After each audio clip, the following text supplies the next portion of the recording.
আসসালামু আলাইকুম। আমি একটা নতুন ব্লগ নিয়ে আপনাদের সামনে হাজির হচ্ছি। আসলে এটা আমার নতুন ব্লগ না, এটা ১ম ব্লগ বলা চলে।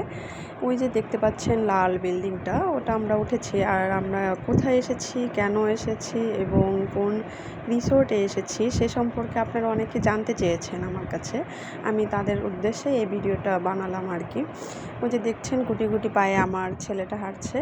ও এরকম সুন্দর রাস্তা, এরকম দুপাশে গাছপালা এরকমভাবে তো কখনো দেখেনি। এখানে এসে এরকম মনোমুগ্ধকর পরিবেশ দেখে ওই রুমের ভেতরেই থাকতে চায়নি, সারাক্ষণ শুধু বাইরে বাইরে বাইরে। এটা একটা রিসোর্ট, এটা গাজীপুরের একটা রিসোর্ট। আমি রিসোর্টের নামটা এবং লোকেশনটা আমি কমেন্টে জানিয়ে দিব। তো আপনারা যে দেখতে পাচ্ছেন ওই যে একটা হল রুম, ওটা একটা হল রুম। ওখানে সাফওয়ানের আব্বুদের ট্রেনিং চলছে। আসলে আমরা সাফওয়ানের আব্বুর থ্রুতেই এসেছি। ওর এখানে ৩ দিন ব্যাপী ট্রেনিং চলবে। আর সেই সুবাদে আমি এবং আমার ননদ, আমার ছেলে তার সাথে এসেছি আর কি।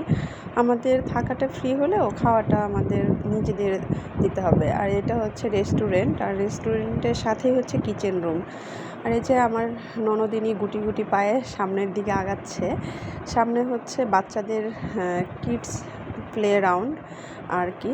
তার সাথে একটা সুন্দর বসার সিট দেওয়া হয়েছে। ওখানে মাছ ধরে অনেকে তারপরে পেছনের দিকে আর কি, পেছনের দিকে একটু গেলেই আবার সুইমিং পুল দেখা যাবে। আমি সামনের দিকে নিয়ে যাচ্ছি আপনাদেরকে। সুইমিং পুলটা অনেক সুন্দর। নাশিতা এবং আমার হাজব্যান্ড দুজনেই সুইমিং করেছে, কিন্তু আমি করিনি। তো দেখা যাক, আপনাদেরকে দেখাই সুইমিংটা। এটা বাচ্চাদের সুইমিং আর কি। আর এর পরের যেটা, এটা বড়দের। তো এখানে বাচ্চারাও করে, বাচ্চাদেরকে যদি কেউ নিয়ে নামে তাহলে নামতে পারে, কিন্তু এখানে গভীরতাটা ভালোই। লাস্টের দিকে এসে আমাদের বুঝতে পারলাম যে অনেক গভীরতা আর কি। তো আমরা সুইমিং পুল দেখানো শেষে আমরা এখন যাচ্ছি চিড়িয়াখানার দিকে। এই রিসোর্টে একটা মিনি জু আকারে আছে।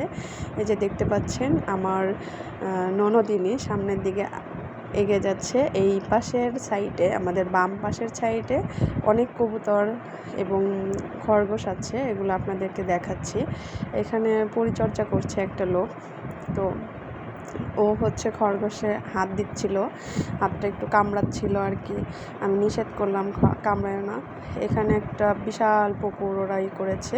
পুকুরের ওই সাইডে অনেক সুন্দর কটেজ আছে, কটেজগুলো সুন্দর আর কি, মনোরম একটা পরিবেশ। এখানে যারা শহরের ইট দালান কোঠাতে থাকেন, যাদের গ্রামে যাওয়ার কোনো ওয়ে নেই, তারা এই ধরনের রিসোর্টে আসতে পারেন। কারণ এই রিসোর্টটা আসলে মনোরম, চারপাশে গাছপালা সবুজ। আমরা যখন এই রিসোর্টের ভেতরে যাই তখন আসলে চোখ দুটো জুড়িয়ে গিয়েছিল।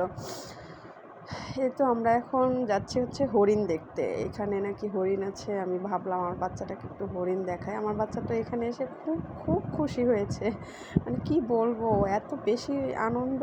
ও একবার এই ব্রিজ থেকে ওই পাশে যাচ্ছে, আবার ওই পাশ থেকে এই পাশে আসতেছে।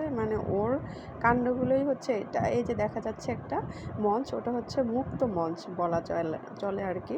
আর ওই সাইডে যে বিল্ডিংগুলো দেখা যাচ্ছে, কটেজ, এগুলো কয়েকটা কটেজ আছে এই রিসোর্টে। আর এটা ওই ব্রিজের ওপারে, এটা হলো হল রুম।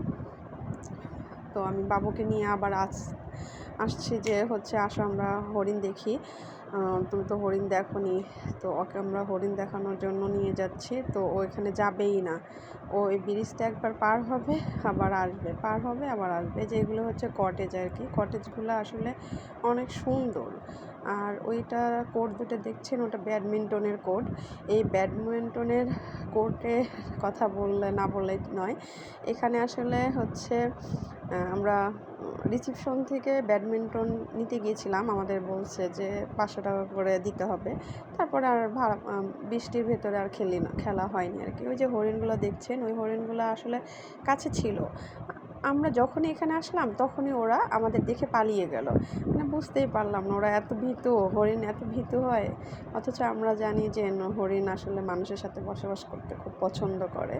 আমার ননদ এবং আমার ছেলে হরিণকে ডাকছিল, আমি ওর বললাম এখানে অনেক কাদা, চলো যাই। তো আমরা এখান থেকে বের হয়ে যাচ্ছিলাম, বের হয়ে আমরা একদম ছাদে চলে গেছি।